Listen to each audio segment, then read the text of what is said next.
Bill Gates declared vaccines the best investment I've ever made. There's been over a 20-to-1 return, over a 20-to-1 return. So if you just look at the economic benefits, that's a pretty strong number compared to anything else. You've invested $10 billion in vaccinations over the last 2 decades, and you figured out the return on investment for that, and it kind of stunned me. Can you walk us through the math?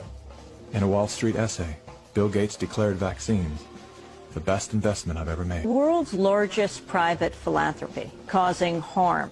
The Bill and Melinda Gates Foundation has made millions of dollars each year from companies blamed for many of the same social and health problems the foundation seeks to address. The Gates Foundation has investments in 69 of the worst polluting companies in the U.S. Without any medical training, Bill and Melinda Gates founded the Global Alliance for Vaccines and Immunization, through which they fulfill their agenda to vaccinate the world.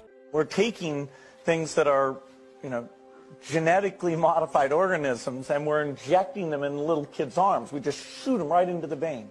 A 2018 scientific study released in the International Journal of Environmental Research and Public Health concluded that over 490,000 children in India developed paralysis as a result of the Gates-supported oral polio vaccine that was administered between the years of 2000 and 2017.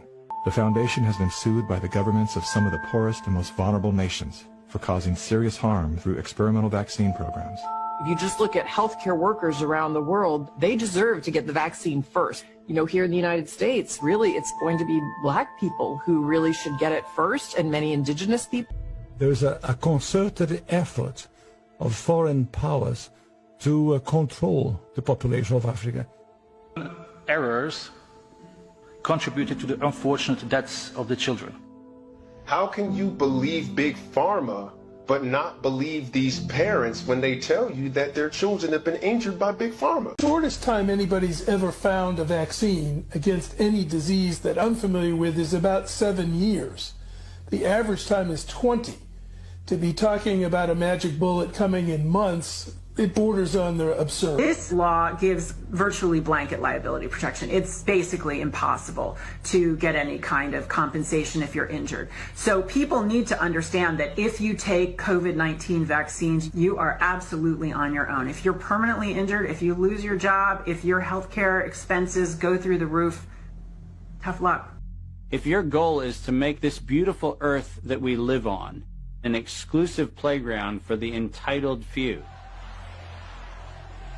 then populations that get in the way are a problem.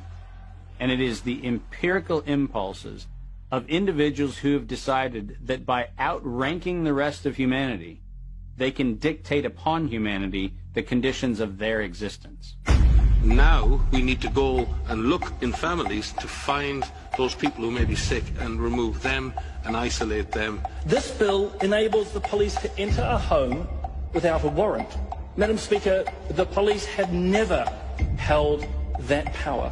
We will find out who lives in the house. If it's someone that is refusing, we will definitely consult with our health officer to look into the next step. You will no longer be able to leave home. Only one person will be able to go shopping once per day. Recreational activity is now no longer allowed. You will be allowed to have 1 hour of exercise no further than 5 kilometres from your home. Are you serious just for not having a mask? This is a cognitive dissonant moment which is being imprinted in your brain, just like remember the Great Depression, remember 9/11. And your loved ones, those that die, those that are infected, they're being used as cannon fodder, which is the ultimate desecration of their honor and integrity. And this is also a test of humanity, to see how much of our liberty we will let go before we finally draw the line under enough. Benjamin Rush, a signer of the Declaration of Independence, stated, unless we put medical freedom into the Constitution, a time will come when medicine will organize into an undercover dictatorship to restrict the art of healing to one class of men and deny equal privileges to others. That time is now. Well, this won't be the last pandemic that we face. So we'll have to prepare for the next one. That